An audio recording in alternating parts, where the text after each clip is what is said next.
Hello guys, welcome to my YouTube channel को subscribe कीजिए, share कीजिए, कमेंट कीजिए। मैं आज आपको अकबर बीरबल की कहानी सुनाने वाला हूँ। उसमें से एक कहानी है मूर्ख लोगों की सूची। तो चलिए कहानी को शुरुआत करते हैं। एक वक्त की बात है। बादशाह अकबर अपने दरबारियों के साथ दरबार में मौजूद थे। तभी उनके मन में एक बात आई। बादशाह बोलते हैं कि मेरे आसपास हमेशा बुद्धिमान लोग रहते हैं और मैं उनके बीच रहकर बोर हो गया हूँ। मैंने फैसला किया है कि मुझे कुछ मूर्ख व्यक्तियों से मिलना चाहिए। अकबर बीरबल से कहते हैं, तुमने हमेशा हमारी मदद अपने ज्ञान और चतुराई से की है। हम चाहते हैं कि इस बार भी तुम ऐसा ही कुछ करो और हमारे लिए 6 मूर्ख व्यक्ति ढूंढकर लेकर आओ। उस पर बीरबल कहता है, जी जापाना, मैं आपके लिए 6 मूर्ख व्यक्ति जरूर ढूंढ कर लाऊंगा। फिर अकबर कहते हैं, हम आपको 6 मूर्ख व्यक्ति ढूंढने के लिए 30 दिन का समय देते हैं। तब उस पर बीरबल जी कहते हैं, जहाँपनाह, मुझे इतने अधिक समय की आवश्यकता नहीं पड़ेगी। फिर अकबर कहते हैं, ठीक है, अगर तुम उससे पहले ही मूर्ख व्यक्ति ले आ सकते हो तो यह अच्छी बात है। इसके बाद बीरबल मूर्ख व्यक्तियों की तलाश में निकल पड़ता है। बीरबल रास्ते में पूरा समय ही सोच में था कि उसे वो मूर्ख लोग कहाँ मिलेंगे। तभी उस गधे पर बैठा एक आदमी दिखाई देता है जो सिर पर घास की गठरी रखे हुए था। बीरबल ने तुरंत घोड़ा रोका और उससे उसकी पहचान पूछने लगा। बीरबल उससे पूछता है कि कौन हो तुम और ऐसे गधे पर बैठकर और घास अपने सिर पर लेकर क्यों जा रहे हो। तभी उस व्यक्ति ने बीरबल जी से कहा, मैं रामू हूँ और मेरा गधा कमज़ोर और थका हुआ है, इसलिए गधे का बोझ कम करने के लिए मैंने घास की गठरी अपने सिर पर रखी है। यह सुनकर बीरबल सोचता है कि मुझे पहला मूर्ख व्यक्ति मिल गया। फिर बीरबल उससे कहता है कि तुम जानवरों के बारे में इतना सोचते हो, इसीलिए मैं तुम्हें बादशाह अकबर से इनाम दिलवाऊंगा। यह कहकर बीरबल उस व्यक्ति को अपने साथ चलने के लिए कहता है। इनाम की बात सुनकर रामू बीरबल के साथ हो जाता है। बीरबल और रामू कुछ दूर चले ही जाते हैं कि तभी बीरबल को और दो व्यक्ति दिखाई देते हैं और वो दो व्यक्ति आपस में लड़ाई करते हुए दिखाई दिए बीरबल को। बीरबल उन दोनों व्यक्तियों को लड़ने से रोकता है और उनसे पूछता है कि तुम दोनों कौन हो और किस बात के लिए लड़ रहे हो। पहला व्यक्ति, जनाब, मेरा नाम चंगू है। दूसरा व्यक्ति, जनाब, मेरा नाम मंगू है। जबकि मंगू कहता है, जनाब, मुझे चंगू कहता है कि इसके पास शेर है जिसे वो मेरी गाय के शिकार के लिए छोड़ेगा। तभी उस पर चंगू कहता है, हाँ, मैं ऐसा ही करूँगा और मुझे बहुत मज़ा भी आने वाला है। बीरबल जी उनसे कहते हैं, कहाँ है तुम लोगों की गाय और शेर।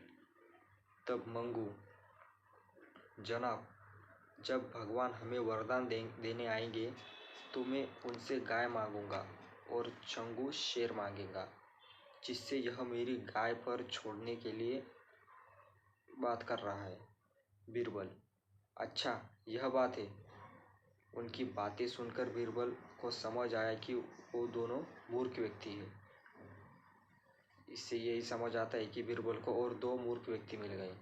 बीरबल इनाम की बात कहकर उन्हें भी अपने साथ ले जाता है। उन तीनों को लेकर बीरबल अपने घर पहुंचता है और फिर सोचने लगता है कि बाकी के मूर्ख व्यक्ति कहाँ से ढूंढ कर लाऊं। बीरबल उन तीनों मूर्खों को अपने घर में ही रहने के लिए कहकर बाहर चला जाता है। जब बीरबल और मूर्ख लोगों को ढूंढने के लिए बाहर आता है तो उसे एक व्यक्ति दिखाई देता है जो कुछ ढूंढ रहा है। बीरबल उसके पास जाकर पूछता है कि आप क्या ढूंढ रहे हो।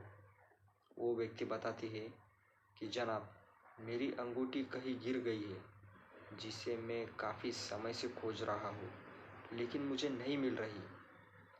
तब उस पर बीरबल कहते हैं, क्या आपको पता है कि अंगूठी कहाँ गिरी थी? तब वो व्यक्ति कहती है, दरअसल मेरी अंगूठी यहाँ से दूर उस पेड़ के पास गिरी थी, लेकिन वह अंधेरा होने के कारण मैं यहाँ से ढूंढ रहा हूँ। बीरबल, अच्छा यह बात है। आप कल हमारे साथ बादशाह के दरबार में चलो। मैं बादशाह अकबर से आपको दूसरी अंगूठी देने के लिए कहूँगा। व्यक्ति कहता है कि अच्छा ठीक है। फिर वो व्यक्ति खुश हो जाता है। अगले दिन सुबह बीरबल दरबार में उस चारों मूर्खों को लेकर पहुंचता है।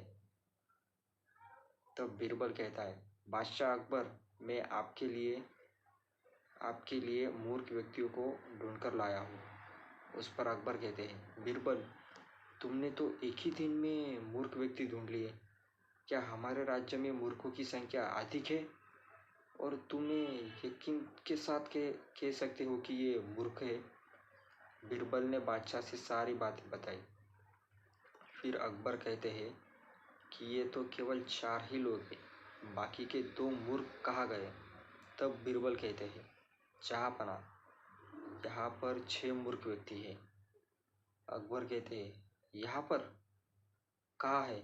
कौन है? हमें भी बताओ। तब बीरबल कहते हैं, जहाँपना, एक तो मैं स्वयं हूँ। अकबर, तुम मूर्ख कैसे हुए? तब बीरबल कहते हैं, मैं इसीलिए मूर्ख हूँ क्योंकि मैं इन मूर्खों को खोज कर लाया। तब अकबर कहते हैं, फिर अकबर हंसने लगता है और कहता है कि मैं समझ गया कि दूसरा मूर्ख कौन है, पर मैं तुमसे सुनना चाहता हूँ। बीरबल, दूसरे आप हैं जापाना, जो आपने मुझे मूर्ख व्यक्तियों को लाने के लिए कहा। बीरबल की बातें सुनकर अकबर उसकी प्रशंसा करने लगते हैं और कहते हैं कि बीरबल के पास हर सवाल का जवाब होता है। तो गाइस, हमें इस कहानी से ये सीख मिलती है कि दिमाग और चतुराई से हर मुश्किल काम आसान हो सकता है, लेकिन ऐसे कामों में अपना कीमती समय व्यर्थ नहीं करना चाहिए जिसका कोई मतलब ना हो। तो ये हमारी आज की कहानी थी। कहानी कैसी लगी कमेंट में बताइए और चैनल को सब्सक्राइब कीजिए, शेयर कीजिए। यह थी अकबर बीरबल की कहानी, मूर्ख लोगों की सूची।